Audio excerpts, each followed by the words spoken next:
ప్రియ సహోదరి సహోదరుడా, ఓ చెల్లి, అమ్మా, ఈరోజు దేవుడు పరిశుద్ధాత్మలో మీతో మాట్లాడుచున్నాడు. నువ్వు దోషివా నిర్దోషివా? నీ కుడి చేయి గుండె మీద వేసుకొని ఒక్కసారి పరీక్షించుకో. ఇదే సామెతల గ్రంథము 17వ అధ్యాయము 5వ వచనం ప్రకారంగా పరిశుద్ధాత్ముడు ఏమంటాడంటే, ఆపదను చూచి సంతోషించువారు నిర్దోషిగా ఎంచబడడు.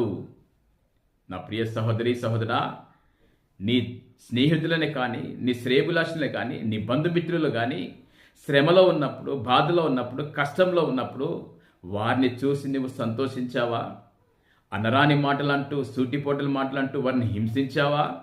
ఒక్కసారి నీ గుండె మీద చేసుకొని పరీక్షించుకో.